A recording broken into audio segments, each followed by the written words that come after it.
let's do some accounting, let's do some accounting. I am an accountant, let's do some accounting. Hello and welcome to my channel commerce with Seema children. So आज मैं ये retirement की दूसरी video shoot कर रही हूँ और इसमें फोकस किस बात पे? हमारा फोकस है लोन अकाउंट पे। लोन अकाउंट तो प्रीवियस वीडियो में भी था, लेकिन इसमें जो लोन अकाउंट लिया है वो लोन अकाउंट इक्वल इंस्टॉलमेंट्स का है।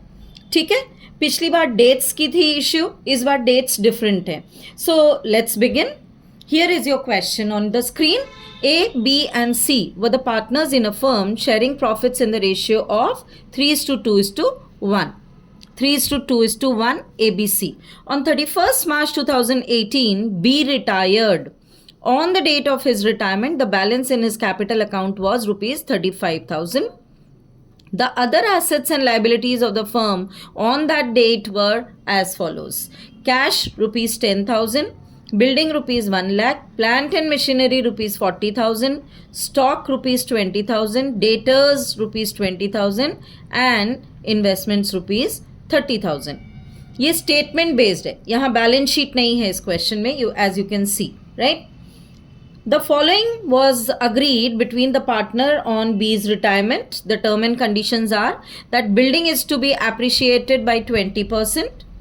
Plant and machinery to be depreciated by 10%. Building appreciate करेंगे 20% से, प्लांट एंड मशीनरी डेप्रिशिएट करेंगे 10% से.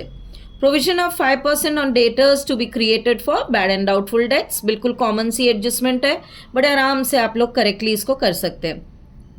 Stock was to be valued at rupees 18,000.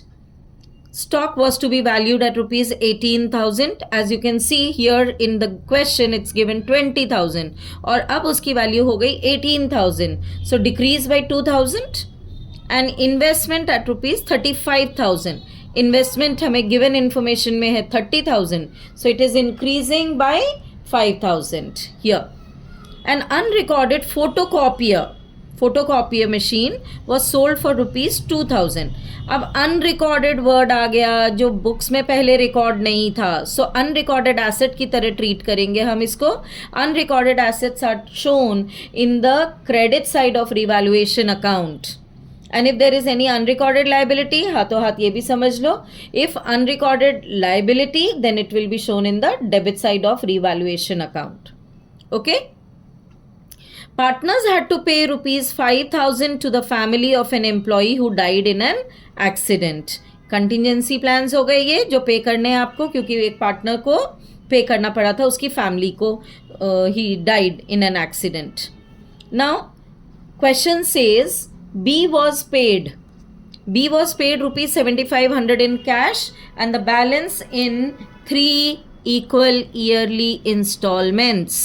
बहुत ध्यान से देखना इसको, क्योंकि यहाँ तुम्हारी सारी कैलकुलेशंस अफेक्ट होने वाली हैं.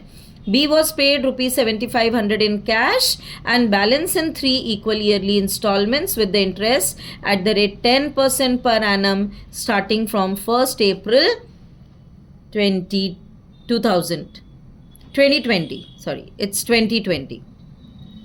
Past journal entries, prepare revaluation account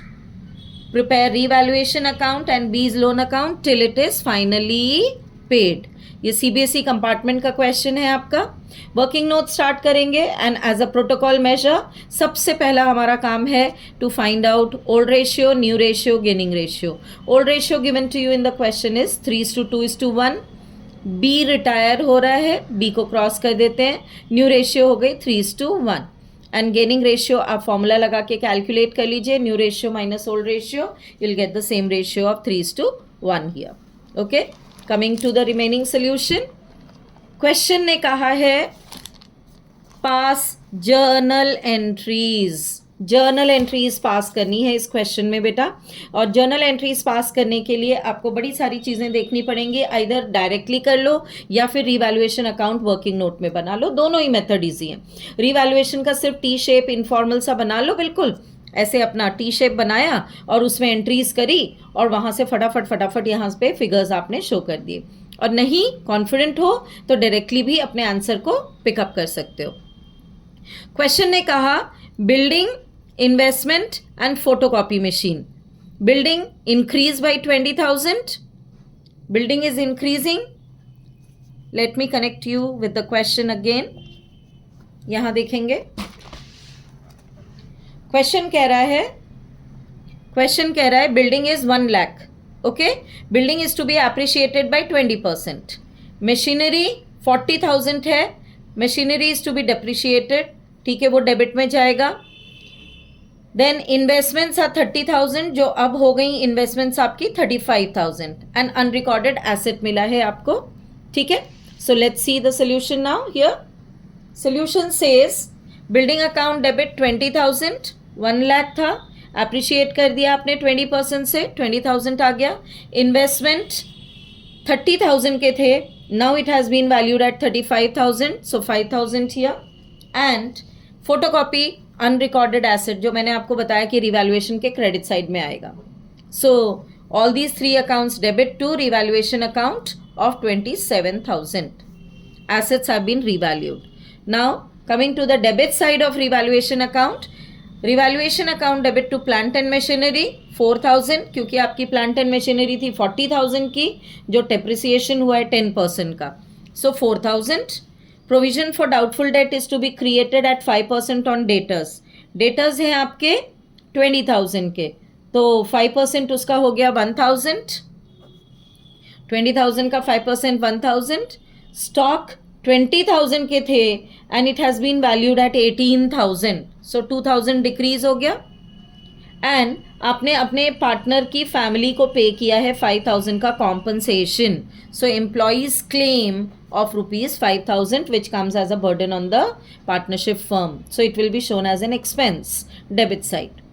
ठीक है, so revaluation account debit to plant and machinery, to provision for doubtful debts, to stock, to employees claim. Amount का टोटल करेंगे तो इट कम्स टू 12,000.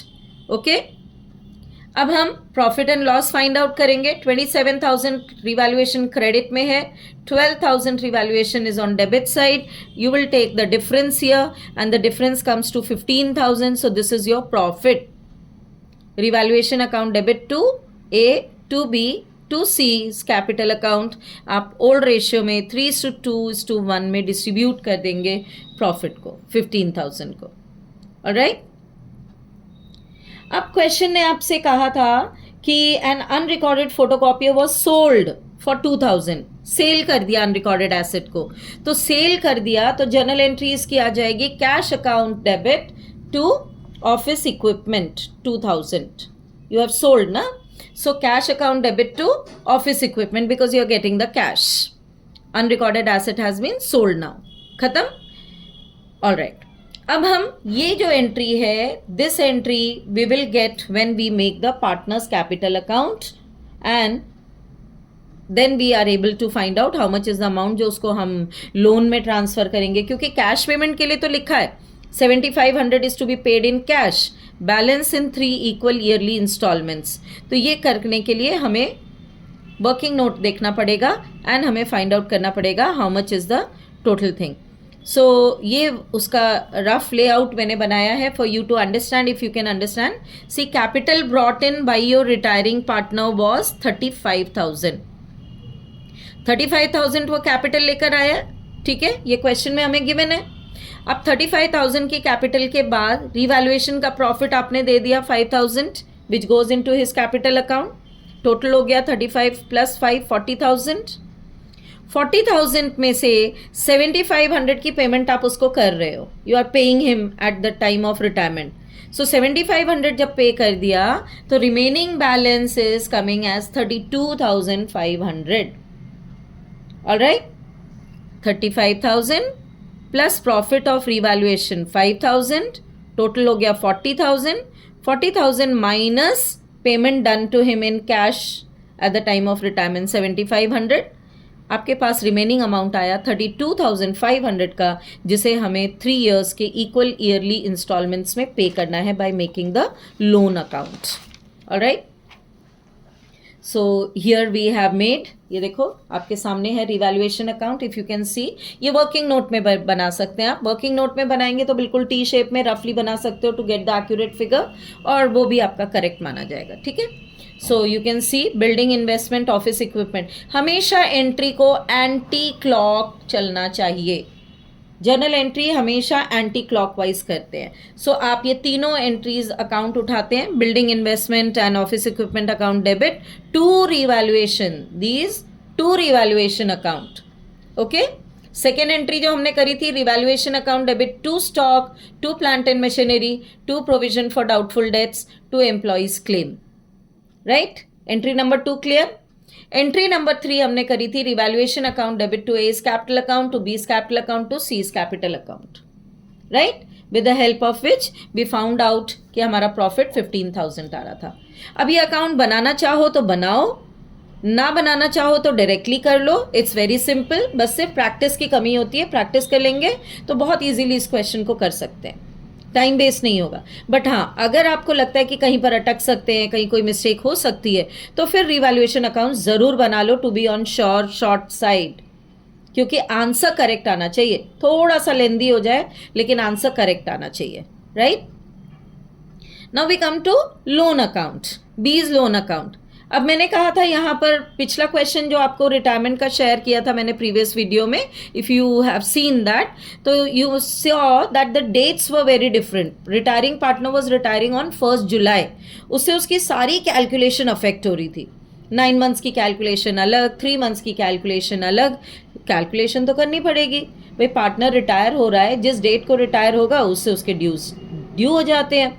सो यहाँ जो आपका पार्टनर रिटायर हो रहा है, he is retiring on which date? He is retiring on 31st March 2018. 31st March 2018 B retired.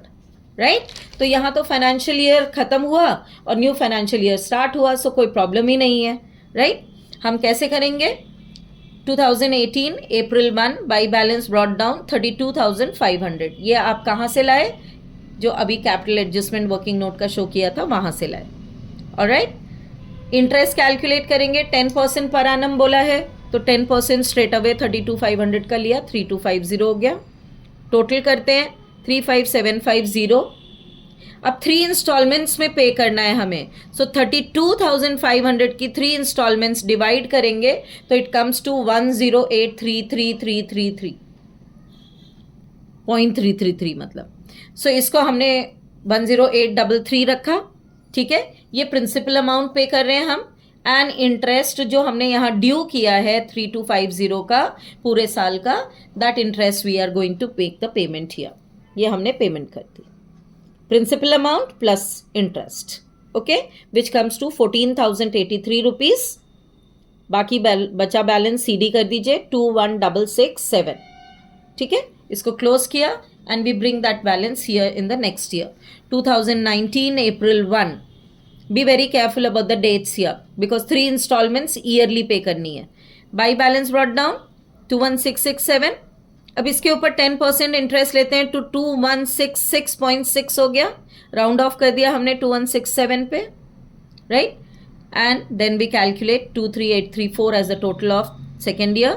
यहाँ हमने वापस वही लिया, principal amount of 10,833 plus interest जो यहाँ ड्यू हुआ 2167, that interest. Principal amount plus interest 13,000 in total. ठीक है. बैलेंस सीडी करेंगे 10,834 रुपीज़. वापस इसको बैलेंस सीडी कर दिया, कैरी डाउन कर दिया, and then here we bring down the balance. Brought down आ गया 10,834. इसका 10% लेते हो तो 1083. 1083 is the interest which has become due. आपने इंटरेस्ट ड्यू कर दिया, टोटल किया 11,917 और टोटल अमाउंट ये पे करेंगे 10,834 की installment plus 1083 interest. Principal amount plus interest 11,917 की पेमेंट हम यहाँ पर कर देंगे. Right. Total amount has been paid. Question ने कहा था till it is finally paid. आपने फाइनली पे कर दिया 3 इक्वल ईयरली एनुअल इंस्टॉलमेंट्स में. Alright. So that is how we prepare the loan account. बिल्कुल सिंपल है, कोई प्रॉब्लम नहीं है. सिर्फ डेट्स की कॉम्प्लिकेशन नहीं आनी चाहिए तब तक. और अगर आती भी है तो प्रीवियस वीडियो को अच्छे से समझ लो, बिल्कुल क्लियर हो जाएगा कि कैसे आपको डेट्स की कैलकुलेशन में केयरफुल होना है, and you will not be making any error. I hope the question is very clear to you. Next video will be related to again the loan account and partners loan account से related एक और twist and turns को वहाँ explain करूँगी मैं. Alright? Thank you for watching my channel, children.